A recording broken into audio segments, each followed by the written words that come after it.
Regresamos a estudiar la doctrina del Espíritu Santo en esta noche y es mi deseo contemplar tres aspectos de la salvación que están ligados al Espíritu Santo de una manera u otra.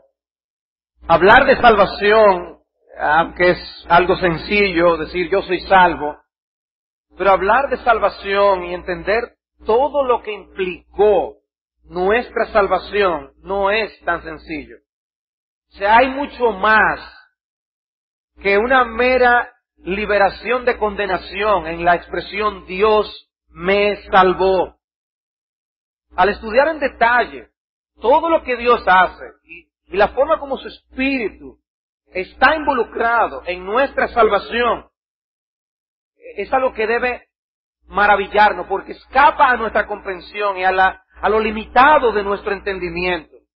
Escribiendo a creyentes del primer siglo, nosotros vemos a Pablo hablar de todo lo que ocurre en el alma de un pecador salvado. Dios llama, Dios regenera, Dios da fe, arrepentimiento, Dios justifica, Dios adopta, Dios sella, santifica, glorifica. Son tantos detalles. Y hemos visto que el Espíritu es el que da vida al pecador, produce el nuevo nacimiento, regenera. Hemos visto que el Espíritu da convicción de pecado, de justicia, de juicio. Hemos visto que el Espíritu da arrepentimiento y da fe al pecador. Pero la obra no se termina ahí.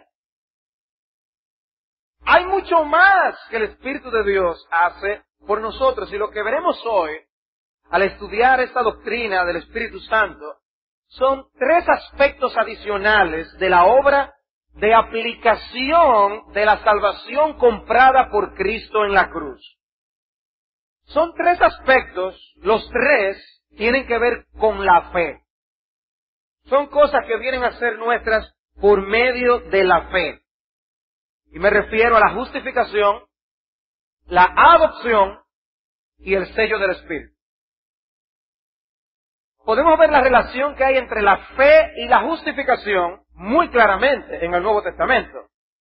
Porque no me avergüenzo del Evangelio, porque es poder de Dios para salvación a todo aquel que cree, al judío primeramente y también al griego, porque en el Evangelio la justicia de Dios se revela por fe y para fe, como está escrito, mas el justo por la fe vivirá. Romanos 1, 16 y 17. O Romanos 5, justificados pues por la fe, tenemos paz para con Dios. Romanos 3, la justicia de Dios por medio de la fe en Jesucristo para todos los que creen en Él. O Filipenses 3:9, ser hallado en Él, no teniendo mi propia justicia, sino la que es por la fe de Cristo. La justicia que es de Dios por la fe. Hay relación entre fe y justificación. Pero también podemos ver que hay relación entre fe y adopción. Dice Gálatas 3:25, pero venida la fe, ya no estamos bajo ayo, pues todos sois hijos de Dios por la fe en Cristo Jesús. Fe y adopción. O en Juan 1:12, mas a todos los que le recibieron, a los que creen fe en su nombre, les dio potestad de ser hechos hijos de Dios. Fe y adopción. Y en tercer lugar, hay relación entre la fe y el sello del Espíritu, o el sello con el Espíritu.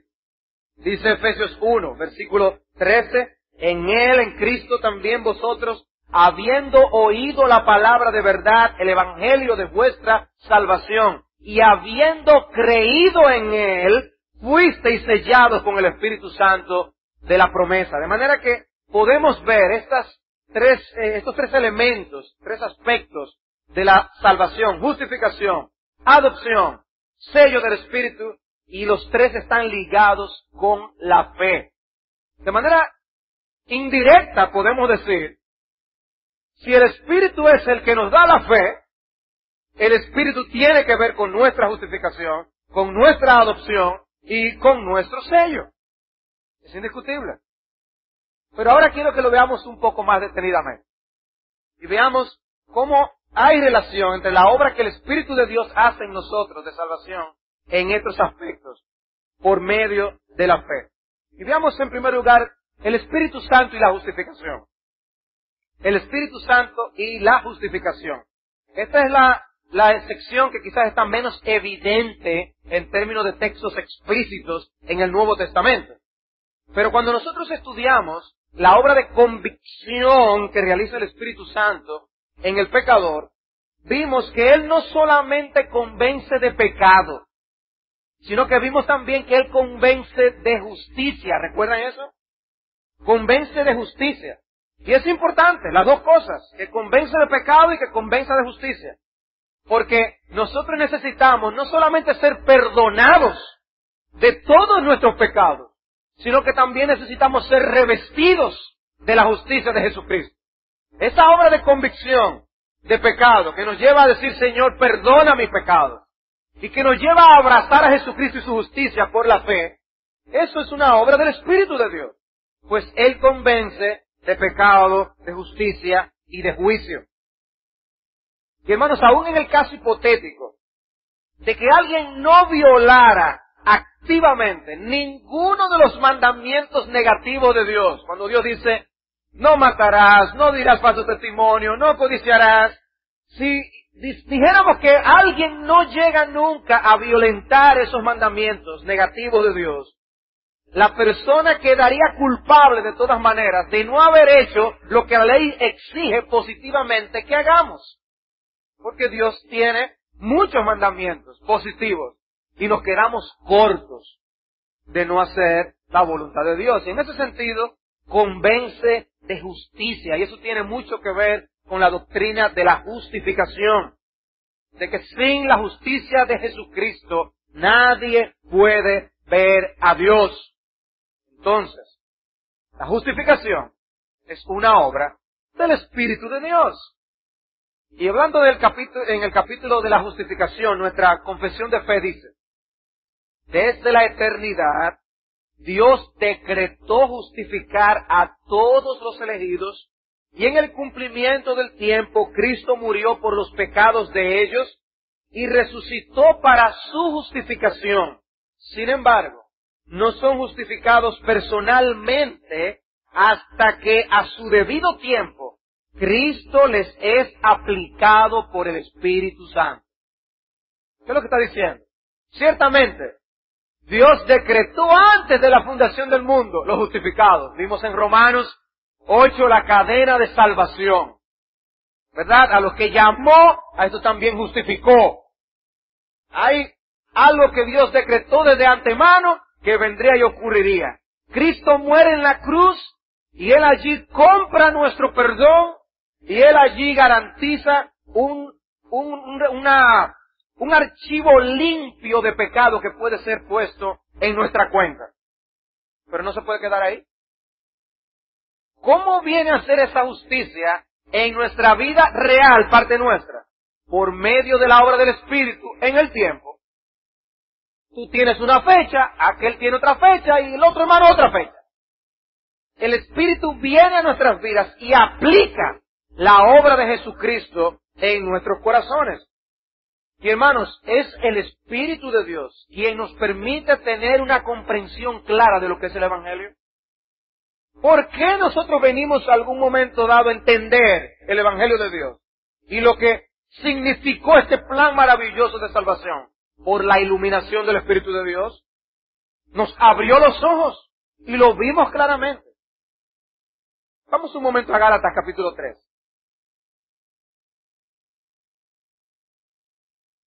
Estudiábamos esta mañana la doctrina de la depravación total. Estamos muertos en nuestros delitos y pecados. No podemos nosotros darnos vida a nosotros mismos. Tiene el Espíritu que venir y abrirnos los ojos para entender el Evangelio. Y les dice Pablo a los hermanos en Gálatas. Ustedes recuerdan que ellos estaban luchando contra judaizantes que estaban diciendo, no es solo Cristo, además tenemos que confiar en la obediencia a las leyes de Moisés. Y él les dice, oh Gálatas insensatos, ¿quién os fascinó para no obedecer a la verdad? A vosotros ante cuyos ojos Jesucristo fue ya presentado claramente entre vosotros como crucificado. Esto solo quiero saber de vosotros. ¿Recibisteis el Espíritu por las obras de la ley o por el oír con fe? tan necios sois, habiendo comenzado por el Espíritu, ahora vais a acabar por la carne. Tantas cosas habéis padecido en vano, si es que realmente fue en vano.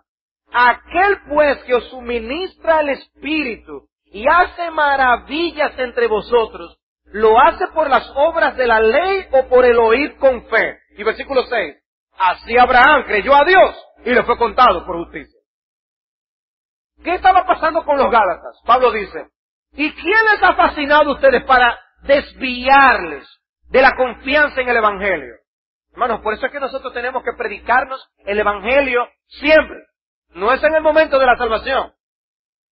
El Evangelio siempre, como un hermano que se me acercó esta mañana me decía, oye, estuve leyendo al autor Jerry Bridges y él me decía eso mismo. Tenemos que predicarnos el Evangelio. Ahora, estos hermanos en una iglesia de Cristo del primer siglo, los Gálatas, estaban siendo desviados.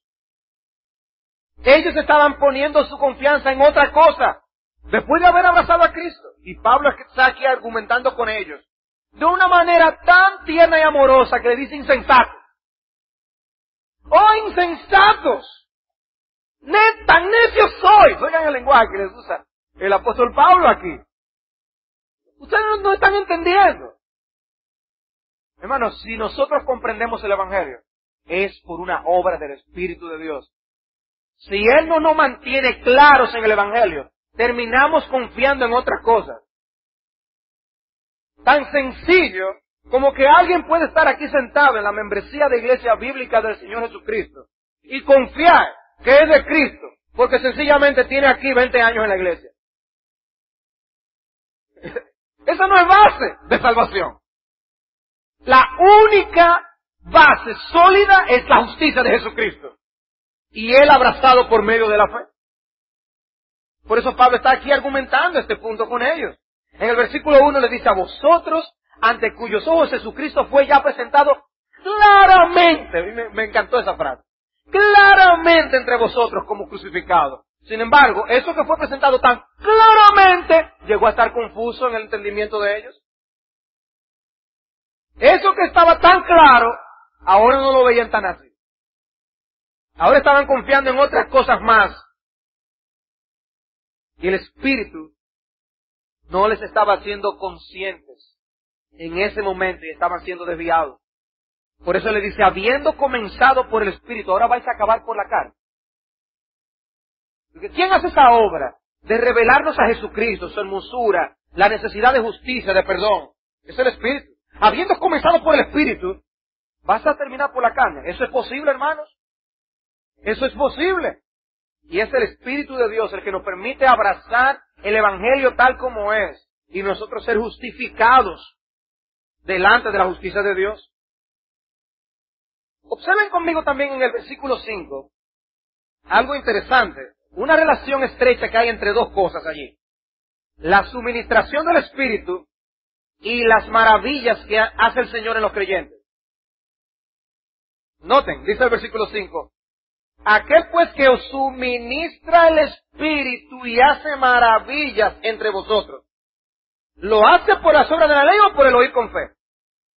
O sea, ¿cómo es que nosotros venimos a tener morada del Espíritu y las evidencias de esa morada en nuestras vidas?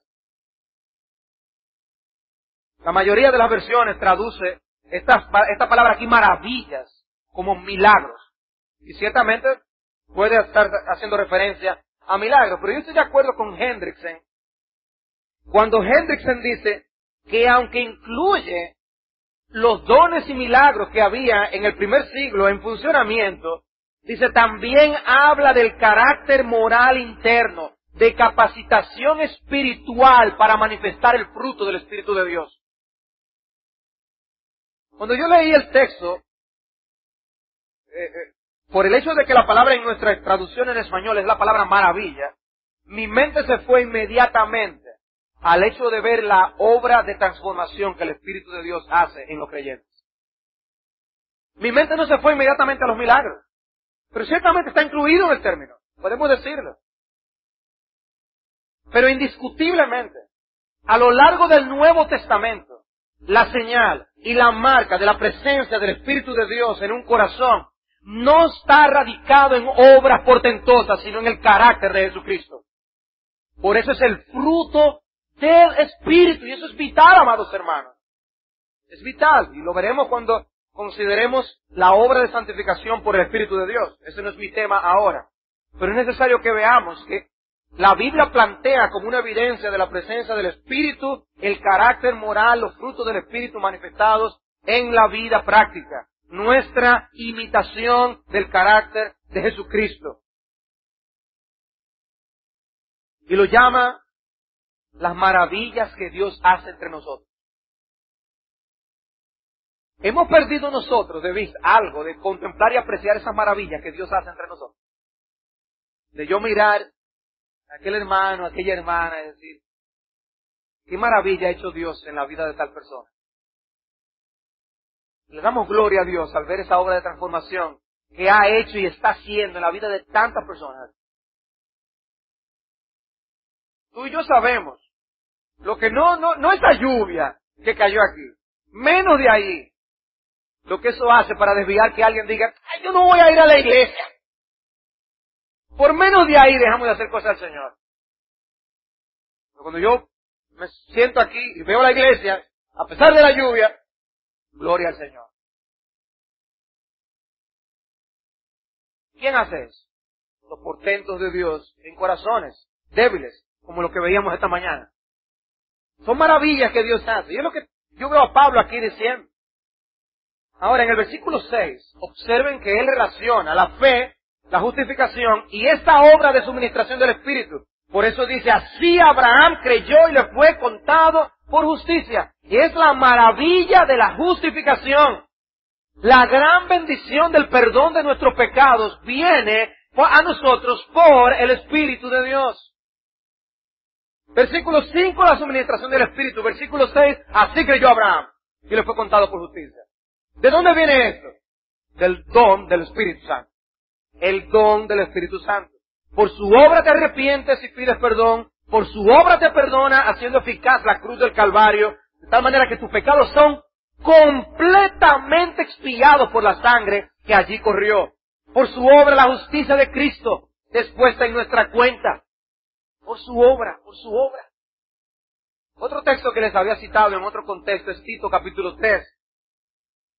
Cuando habla de que se manifestó la bondad de Dios, nuestro Salvador, y su amor para con los hombres, nos salvó no por obra de justicia que nosotros hubiésemos hecho, sino por su misericordia, el lavamiento de la regeneración y la renovación en el Espíritu Santo. Ahí está el Espíritu Santo, el cual derramó en nosotros abundantemente por Jesucristo nuestro Salvador, para que, justificados por su gracia, viniésemos a ser herederos conforme a la esperanza de la vida eterna.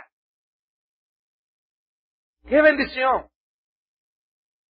Viene la obra de regeneración y renovación en el Espíritu. He derramado ese Espíritu abundantemente. ¿Para qué? Dice, para que justificados por su gracia. Para que justificados por su gracia. Y hermanos, por eso yo les decía al principio, la salvación es, yo soy salvo. ¿Qué implica esa frase? Mucho. Mucho. En un instante, Dios hace tanto por el pecador. En un instante, el muerto tiene vida. El muerto después cree, el muerto se arrepiente, el muerto es justificado, en un instante es adoptado y sellado. Todo en una sencilla frase, Dios me salvó. Dios me salvó. Pero veamos también a la obra del Espíritu Santo y la adopción. La obra del Espíritu Santo y la adopción. Y hay algunos textos claves sobre esto, y quiero que vayamos al primero en Romanos capítulo 8. Romanos capítulo 8, versículo 12 en adelante.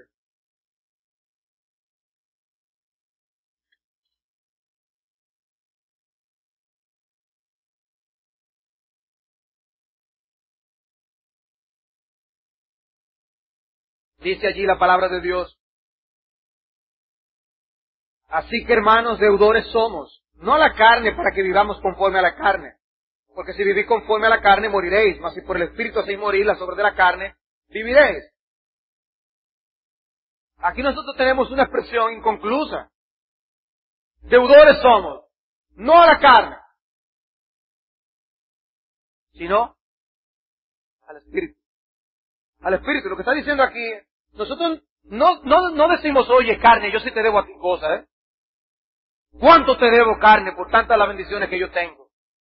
No, lo que tenemos que decir es, espíritu, yo sí te debo a ti tanto de lo que yo tengo y soy en Cristo Jesús. Ese es el lenguaje que Pablo está usando aquí. Hermanos, deudores no somos a la carne, somos deudores al espíritu. Por eso dice, mas si por el espíritu hacéis morir las obras de la carne, viviréis. Porque todos los que son guiados por el espíritu de Dios, estos son hijos de Dios.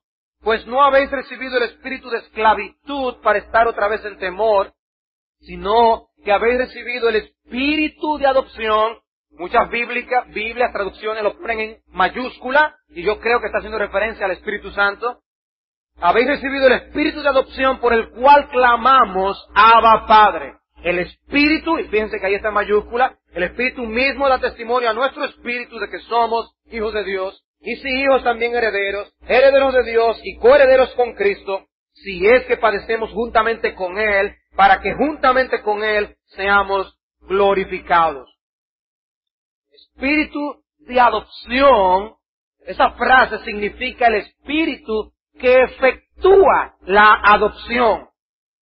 El espíritu que efectúa la adopción. La Nueva Versión Internacional traduce el versículo 15 diciendo, y ustedes no recibieron un espíritu que de nuevo los esclavice al miedo, sino el espíritu que los adopta como hijos. El espíritu de adopción es el espíritu que adopta. Eso es lo que está diciendo el texto aquí. Y la enseñanza que nosotros tenemos es una enseñanza sencillamente gloriosa y maravillosa, comparando esclavitud con el ser hijos. Hay una enseñanza bíblica acerca de nosotros siendo siervos de Dios, esclavos de Dios. Dios ordena y nosotros sus siervos hacemos lo que Él dice. Pero hermanos, la relación básica y vital que viene a ocurrir en nuestras vidas por la fe es que venimos a ser parte de la familia de Dios. Y el Espíritu nos adopta en su familia. Gálatas capítulo 4. Yo volveré al texto de Romanos en un instante. Pero por ahora quiero que vayamos a Gálatas, a ver el segundo texto que se relaciona con esta verdad. Gálatas 4:4. Dice, pero cuando vino el cumplimiento del tiempo, Dios envió a su Hijo, nacido de mujer y nacido bajo la ley, para que redimiese a los que estaban bajo la ley, a fin de que recibiésemos la adopción de hijos. Observen hasta ese punto la obra de Cristo. La obra de Cristo. Nosotros encontramos en Efesios, capítulo 1, que nosotros fuimos escogidos para ser adoptados hijos de Dios. La adopción se originó en la mente y el corazón de Dios antes de la fundación del mundo. Ahora estamos viendo aquí en Gálatas capítulo 4, que la compra que hace Cristo, el venir a este mundo y encarnarse, tuvo que ver con nuestra adopción de hijos. Él nació de mujer, nació bajo la ley, para redimir a los que estaban bajo la ley y viniésemos a ser adoptados hijos de Dios. Y versículo 6. Y por cuanto sois hijos, Dios también envió a vuestros corazones el espíritu de su Hijo, el cual clama, Abba Padre, así que ya no eres esclavo sino hijo, y si hijo también heredero de Dios por medio de Cristo. ¿Observan ustedes? El Padre escogiendo antes de la fundación del mundo para que seamos adoptados, al Hijo viniendo a este mundo y redimiéndonos para ser adoptados, y el Espíritu aplicando esa obra de redención para que nosotros ahora podamos clamar Abba Padre. Padre, Hijo y Espíritu Santo involucrados en este aspecto de la salvación, nuestra adopción, unidad de propósito y obra en Dios Padre, Hijo y Espíritu Santo. Entonces, lo que Cristo hizo hace más de 2000 años atrás, y lo que el Espíritu hace en cada creyente hoy día, es una actividad en consonancia y al unísono. Cristo compró los hijos, el Espíritu viene, los salva, los adopta, y como veremos en un instante, los sella como un sello de propiedad, de pertenencia a Dios.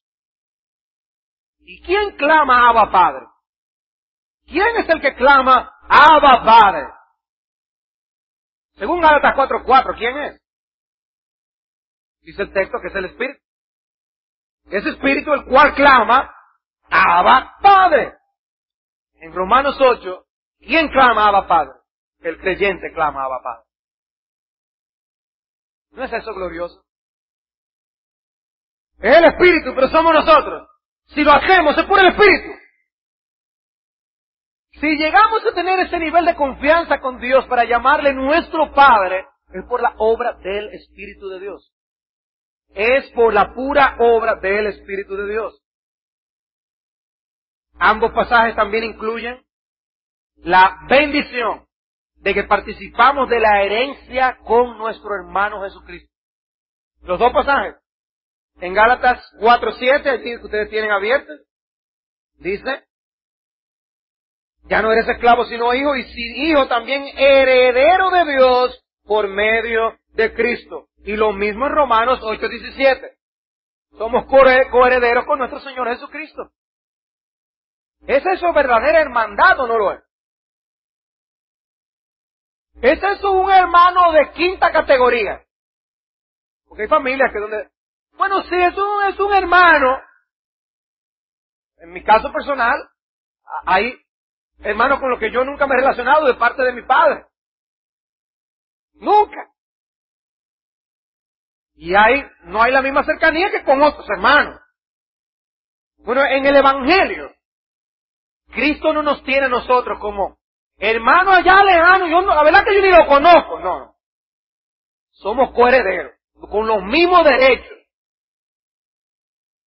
Y Él vino a este mundo y se encarnó para llevar a muchos hijos a la gloria. Hebreos capítulo 2.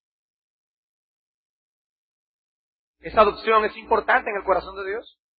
El hacernos miembros de su familia. Miembros de su familia. En ese sentido, si somos miembros de la familia de Dios, debemos exhibir el carácter de nuestro Padre Celestial. Si somos hijos de Dios, debemos reflejar nuestro carácter por medio de nuestra vida. Pero hay más de eso, hermanos. Una vez más, yo llamo la atención a que estas cartas que fueron escritas a las iglesias no fueron escritas como tomos de teología. Fueron escritas como cartas de instrucción, de reprensión, de consolación.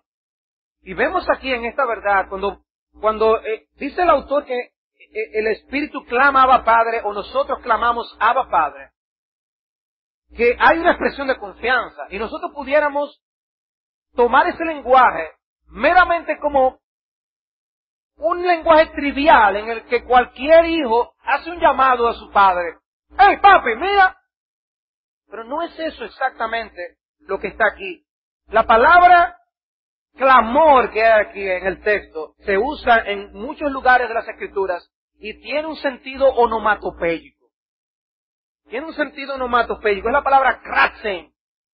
Es un clamor fuerte. Se usa, por ejemplo, en la Septuaginta para hablar de sentimientos internos muy agudos, gritos intensos.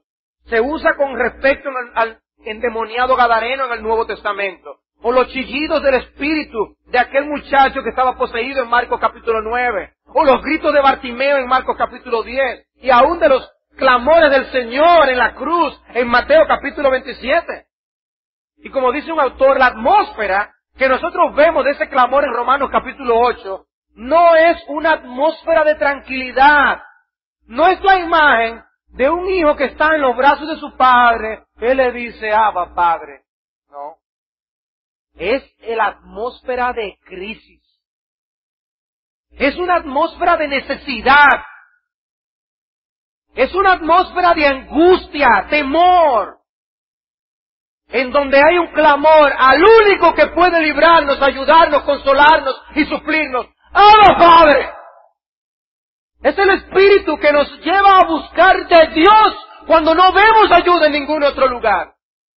Ese es el énfasis del texto aquí. Dice el autor Sinclair Ferguson, lo que Pablo está diciendo es que aún en la hora más oscura hay un testimonio cooperativo y afirmativo dado por el Espíritu.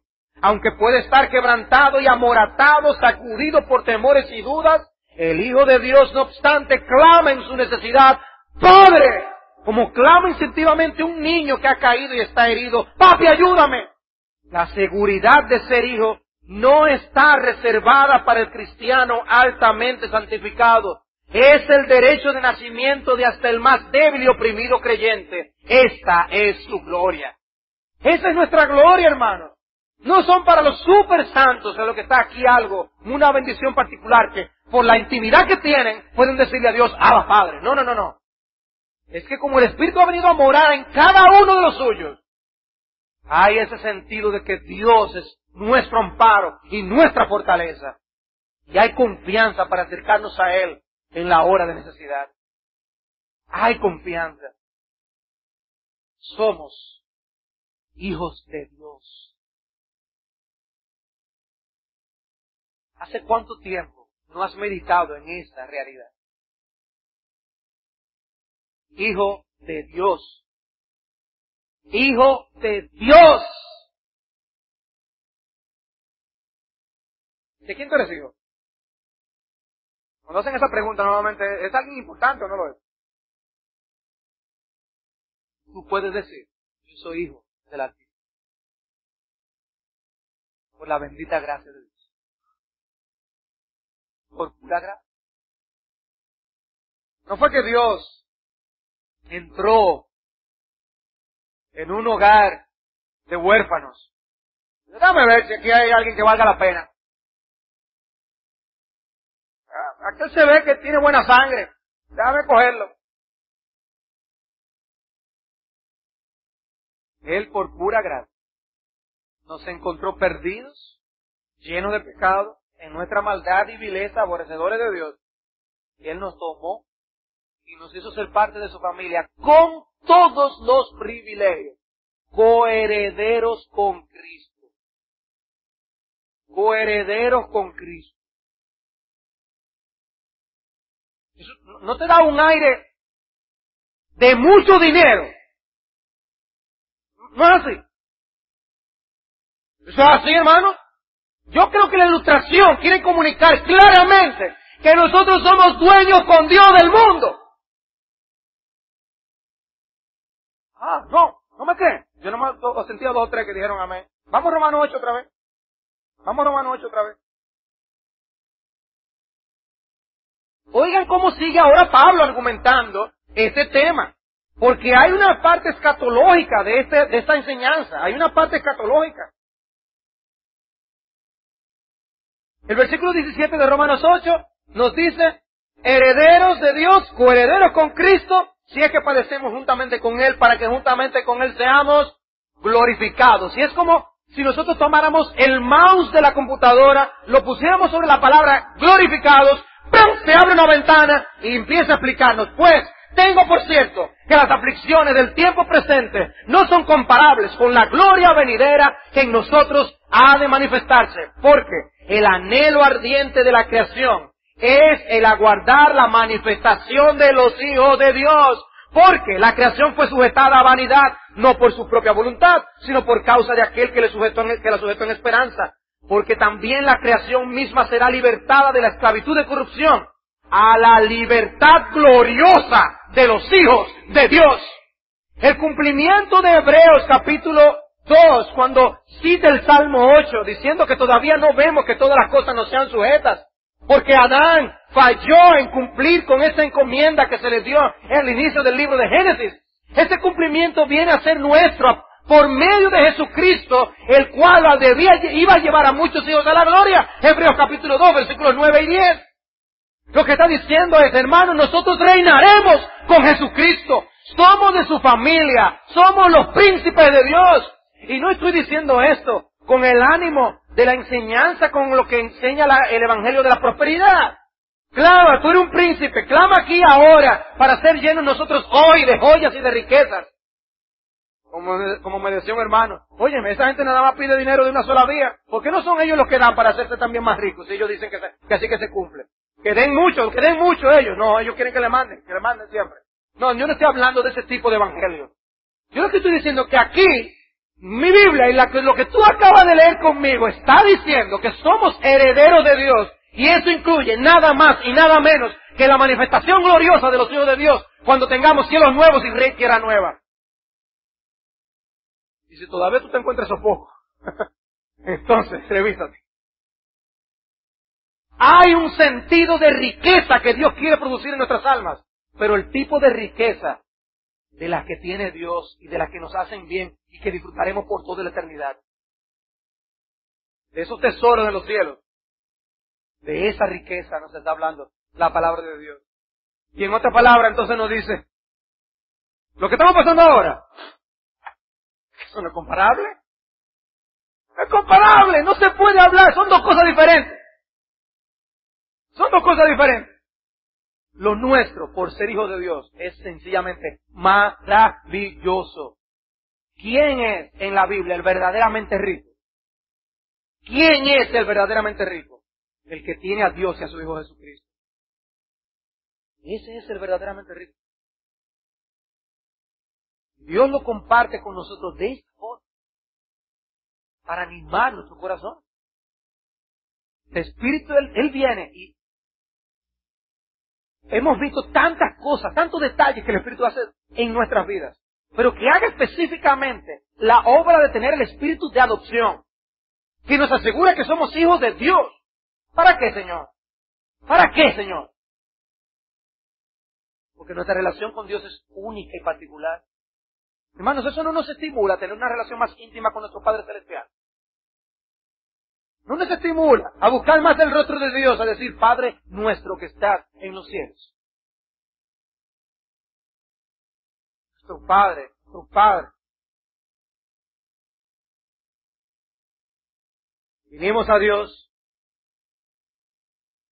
conscientes de nuestro pecado, por la obra del mismo Espíritu, a decirle, Señor, yo no soy digno de ser un hijo tuyo. Hazme como uno de tus siervos y jornaleros. Que el Señor envía el Espíritu y nos hace miembros de su familia. ¿No es eso maravilloso? ¿No es eso asombroso? Dice Apocalipsis 21. Y el que estaba sentado en el trono dijo, he aquí yo hago nuevas todas las cosas. Y me dijo, escribe, porque estas palabras son fieles y verdaderas. Y me dijo, hecho está, yo soy el alfa y la omega, el principio y el fin. El fin, al que tuviere sed, yo le daré gratuitamente de la fuente del agua de la vida. El que venciere heredará todas las cosas, y yo seré su Dios, y él será mi hijo. ¡Qué bendición! ¡Qué bendición! Y allí mismo el contraste del versículo 8. Pero, si aquí tú estás sin Jesucristo, presta atención a esto. Pero, los cobardes e incrédulos, los abominables y homicidas, los fornicarios y hechiceros, los idólatras y todos los mentirosos tendrán su parte en el lago que arde con fuego y azufre, que es la muerte segunda. Lado a lado, el que venciere heredará todas las cosas, yo seré su Dios, él será mi hijo. ¡Qué contexto! ¡Qué bendición! Pero, yo te pregunto, si tú estás aquí sin Cristo, ¿por qué sentir y sufrir ese pero de Dios? Cuando tú puedes ser miembro de la familia de Dios hoy, por medio de la fe en su Hijo Jesucristo. Mirad cuál amor nos ha dado el Padre para que seamos llamados hijos de Dios. Por esto el mundo no nos conoce porque no le conoció a Él, amados. Ahora somos hijos de Dios y aún no se ha manifestado lo que hemos de ser, pero sabemos que cuando Él se manifieste seremos semejantes a Él porque le veremos como Él es. Todo aquel que tiene esa esperanza acá se purifica a sí mismo, así como Él es puro. Hermanos, si tenemos el espíritu de adopción, ánimo, ánimo. Meditemos en todas estas realidades y vivamos como hijos de Dios. Pero finalmente quiero hablar del Espíritu Santo y el sello. El Espíritu Santo y el sello. También por la fe. Ya leí el texto de Efesios, capítulo 1, versículos 13 y 14. En Él, habiendo oído la palabra de verdad, habiendo creído en Él, fuisteis sellados con el Espíritu Santo de la promesa, que es las arras de nuestra herencia, hasta la redención de la posesión adquirida para alabanza de su gloria. Las arras eran el dinero de garantía, que obligaba al dueño a hacer todos los pagos futuros involucrados en una transacción. Y está diciendo aquí que el Espíritu también es las arras de nuestra herencia. Y llamo la atención otra vez al punto de la herencia. Señor, ¿por qué tú insistes tanto en que somos herederos? El Señor quiere que lo veamos así. Y lo repite en su palabra. Y dice, y hay garantía de que nosotros vamos a recibir esa herencia. Y el Espíritu Santo nos fue dado como la garantía de que el pago final lo va a hacer el Señor. Y Él no va a faltar a su compromiso.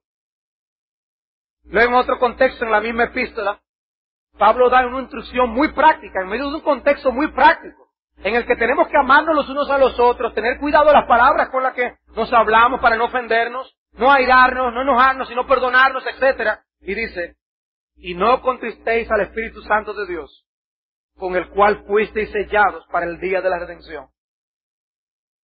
No contristéis al Espíritu, con el cual fuisteis sellados.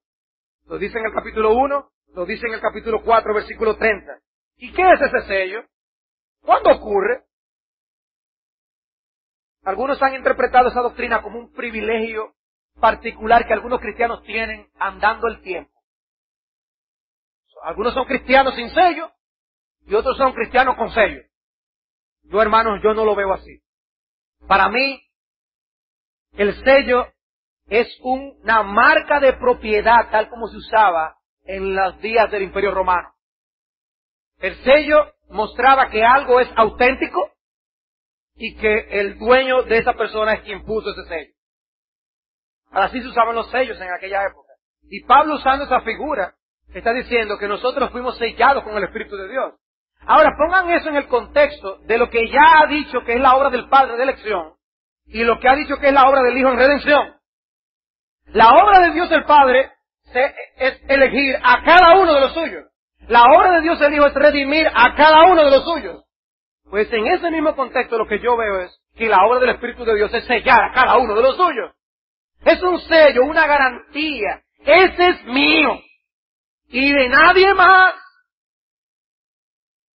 ¡Qué bendición! ¿Son un hecho la elección y la redención? Pues el sello, la garantía de nuestra seguridad en Cristo también es una realidad. No depende de nuestra experiencia del asunto. Es lo que cada creyente tiene en Jesucristo. ¿Y cuál es el significado de ese sello? Bueno, que nosotros no nos pertenecemos a nosotros mismos, que fuimos comprados por precio. Primera a los Corintios capítulo 6, versículos 19 y 20. No nos pertenecemos, hermano. A veces actuamos como si nos perteneciéramos, pero no nos pertenecemos a nosotros mismos. Y Pablo usa esa verdad para ayudar a los hermanos, aún en medio del contexto tan pagano y las tentaciones sexuales que había en Corinto, para decirle, huid de la fornicación. Dice Pablo a Timoteo, el Señor conoce lo que son suyos, teniendo este sello, apártese de iniquidad todo aquel que invoque el nombre de Cristo. Todo aquel que es de Jesucristo tiene que tener un estilo de vida conforme a lo que Cristo vino a hacer en nuestras vidas. Y Pablo le dice a los Corintios, si somos templo del Espíritu de Dios, si fuimos comprados por precio, si nuestro cuerpo y nuestra alma son del Espíritu de Dios, entonces, conclusión, vivamos para el Espíritu de Dios y no para nosotros mismos. Ahora, ¿es el Espíritu el que sella o es el Espíritu el sello? No, fuimos sellados con el Espíritu de la promesa. El Espíritu es el sello. El hecho de que el Espíritu viene a estar en nosotros es la garantía de que somos de Dios. Y Él entonces, con la adopción, da testimonio a nuestro espíritu de que somos hijos de Dios. El disfrute de la seguridad de salvación, eso puede subir y bajar en nuestra experiencia cristiana. Pero la realidad de que somos de Jesucristo, eso no lo despinta nadie.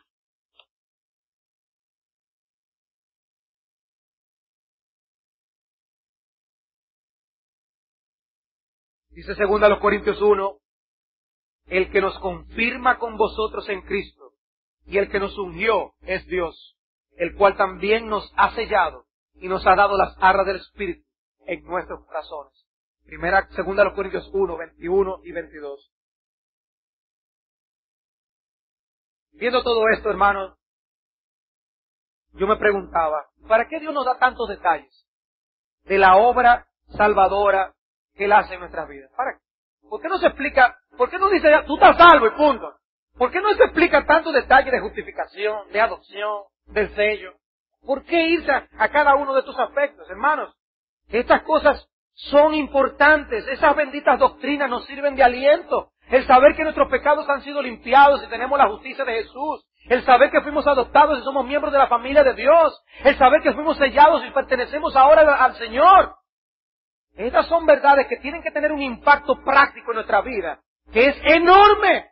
Por eso el mismo contexto de 1 Corintios 6 que yo les mencionaba. Para la pureza de vida espiritual. Estas son verdades centrales, pero tenemos que meditar en estas verdades. Tenemos que hacerlas nuestras.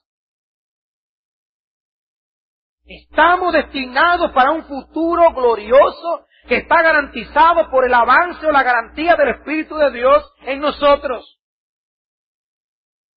Y dice que esto es para la alabanza de la gloria de su gracia. Para eso lo hizo de esa forma.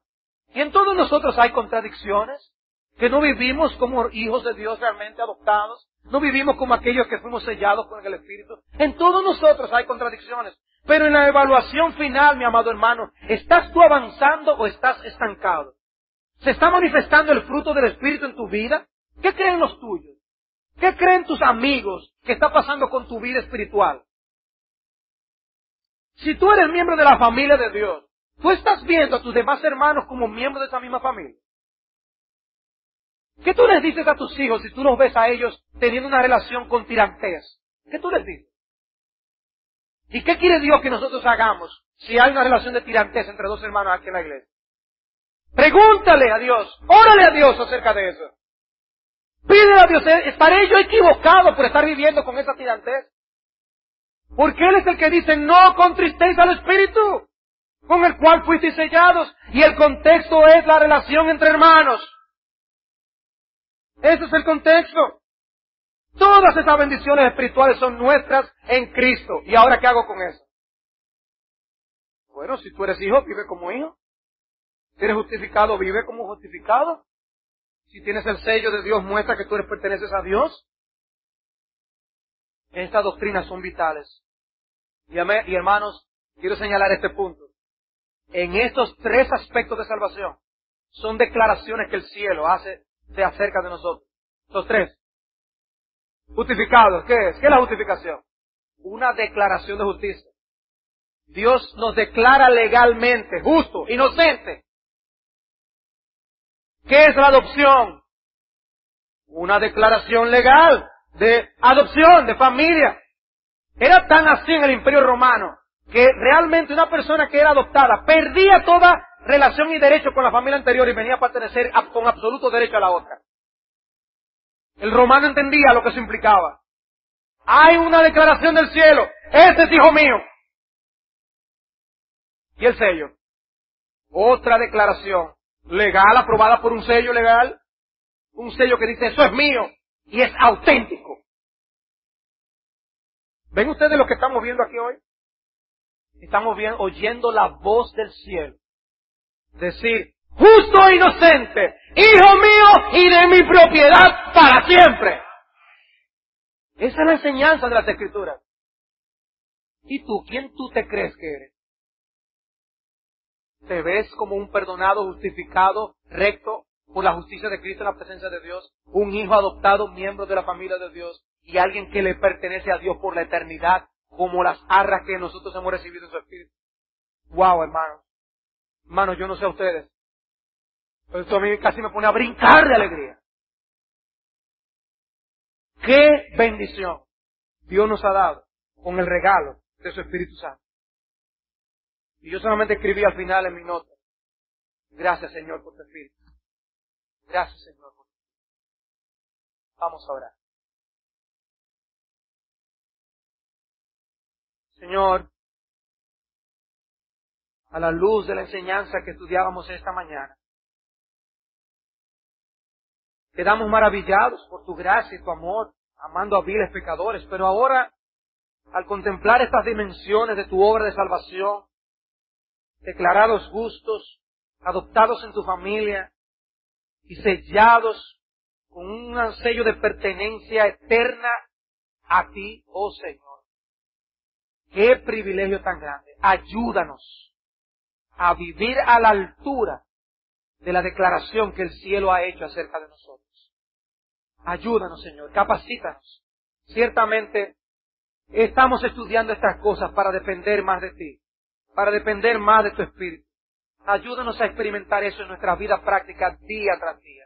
Señor, ayúdanos hoy, ayúdanos mañana a depender del Espíritu, a amarlo y a no contristarlo a la luz de todas estas cosas que hemos escuchado hoy.